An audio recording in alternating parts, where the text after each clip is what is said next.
This story is one in the series from the African Wildlife Foundation, brought to you by Soundprints in Norwalk, Connecticut.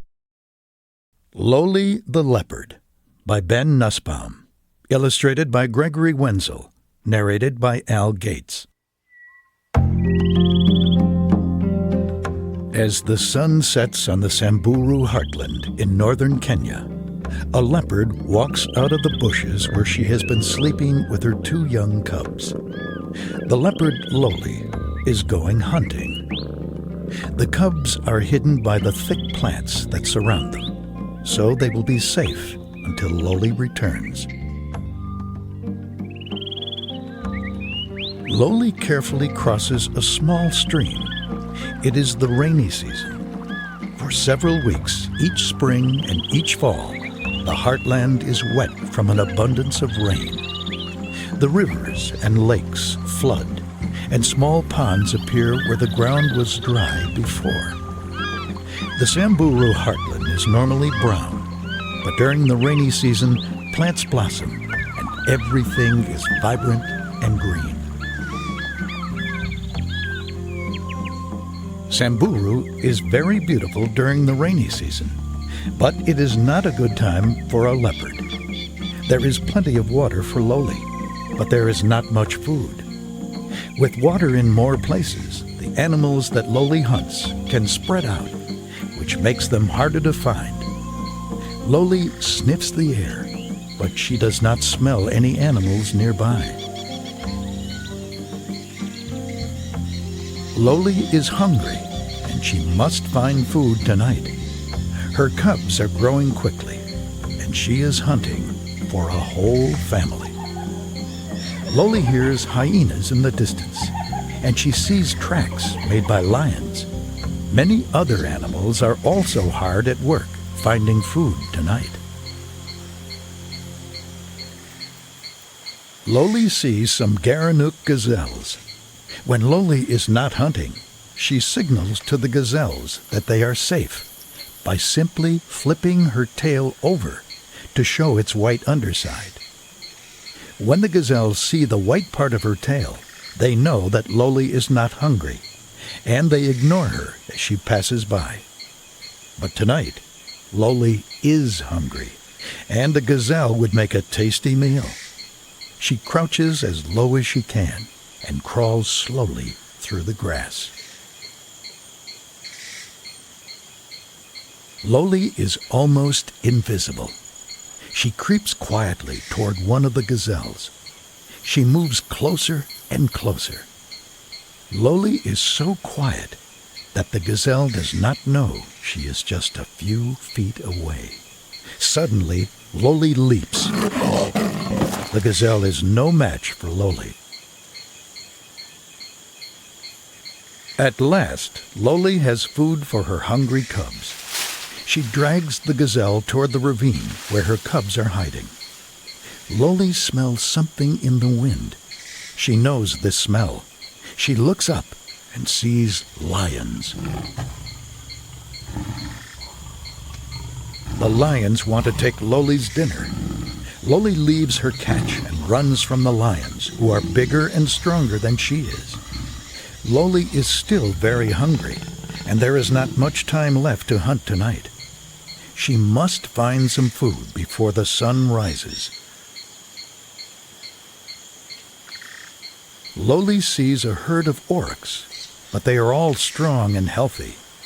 Loli will not try to catch one of these gazelles. She is a solitary hunter, and she cannot risk being hurt by the oryx's sharp horns. Loli stops to drink some water from a small pond that only exists during the rainy season. Most of the year, this area is dry. All around the pond, plants have grown up. The moon and the stars reflect in the shallow water. Loli suddenly stops drinking. She is perfectly silent, and all her senses are alert. Loli very quietly moves away from the water. A warthog approaches and drinks from the pond. Loli is lucky. Her dinner has come to her. Loli brings the warthog back to her cubs. Loli carries it into a tree where it will be safe from lions and hyenas. Loli's cubs are too young to climb trees, so Loli drops food onto the ground for them. As the sun rises, Loli curls up with her cubs and prepares to take a nap. It has been a long night in the Samburu heartland.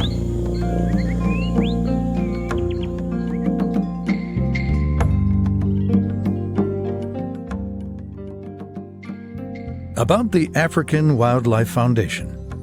For more than 40 years, the African Wildlife Foundation, AWF, has played a major role in ensuring the continued existence of some of Africa's most rare and treasured species.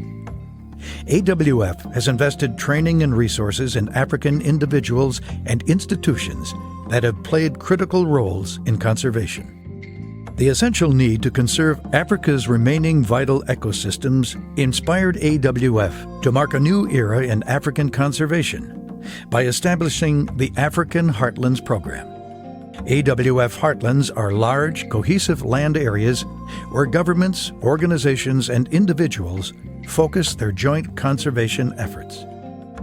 Ecologically, the heartlands provide ample habitat for viable populations of wildlife to live, search for food, and reproduce naturally.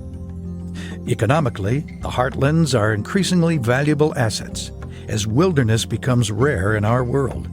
These wildlife attractions draw investors and offer enterprise opportunities that improve local economies and create wealth. The African Wildlife Foundation, together with the people of Africa, works to ensure that the wildlife and wildlands of Africa will endure forever. About Gassiam Neo Mahupuleng, wildlife expert.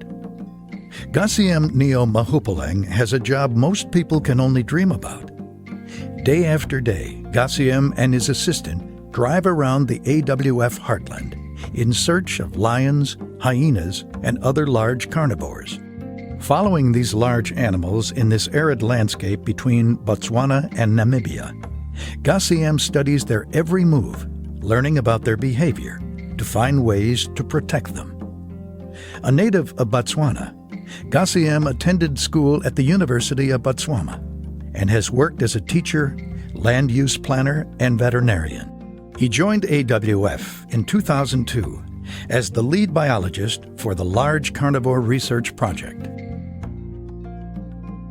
About leopards.